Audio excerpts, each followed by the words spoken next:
Hi, ഞാൻ doctor N A Philip.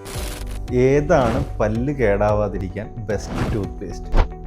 അത് പറയുന്നതിന് മുമ്പ് ടൂത്ത് പേസ്റ്റിനെ മെയിനായിട്ട് മൂന്നായിട്ട് ഡിവൈഡ് ചെയ്യാം. അതിൽ ആദ്യത്തെ കാറ്റഗറി എന്ന് പറയുന്നത് വൈറ്റനിങ് ടൂത്ത് പേസ്റ്റ്. നമ്മളിപ്പോഴുള്ള മാർക്കറ്റിൽ പല്ല് വെളുക്കും എന്ന് പറഞ്ഞ് ഇറങ്ങിയിട്ടുള്ള വൈറ്റനിങ് ടൂത്ത് പേസ്റ്റൊക്കെ ആക്ച്വലി പല്ല് വെളുപ്പിക്കുകയല്ല ചെയ്യുന്നത്, പല്ലിലെ സ്റ്റെയിൻ റിമൂവ് ചെയ്യാൻ വേണ്ടിയിട്ട് ശ്രമിക്കുകയാണ് ചെയ്യുന്നത്. ഇതിനകത്ത് കുറേ ഉരം പിടിപ്പിക്കുന്ന ടൈപ്പ് പാർട്ടിക്കിൾസ് അടങ്ങിയിട്ടുണ്ട്. അതുകൊണ്ട് തന്നെ പല്ലിന് തേയ്മാനം വരാനും അതുവഴി പല്ലിന് പുളിപ്പ് വരാനുള്ള സാധ്യതയുണ്ട്. പല്ലിൽ സ്റ്റെയിനുള്ള ആളുകൾക്ക് വേണമെങ്കിൽ ഇത് ഒക്കേഷണലി യൂസ് ചെയ്യാം. റെഗുലറായിട്ട് ഒരിക്കലും വൈറ്റനിങ് ടൂത്ത് പേസ്റ്റ് ഞാൻ സജസ്റ്റ് ചെയ്യുന്നില്ല. അടുത്ത കാറ്റഗറി എന്ന് പറയുന്നത് സെൻസിറ്റിവിറ്റി ടൂത്ത് പേസ്റ്റ്. ഹെൽത്തി ആയിട്ടിരിക്കുന്ന പല്ലിന് ഒരിക്കലും സെൻസിറ്റിവിറ്റി വരില്ല.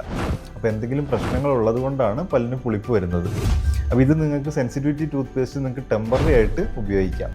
ഇനി അതിൻ്റെ യഥാർത്ഥ കാരണം കണ്ടെത്തി ചികിത്സിക്കുക എന്നുള്ളതാണ് ഈ സെൻസിറ്റിവിറ്റി കുറയ്ക്കാനുള്ള ഏറ്റവും എളുപ്പമുള്ള മാർഗം.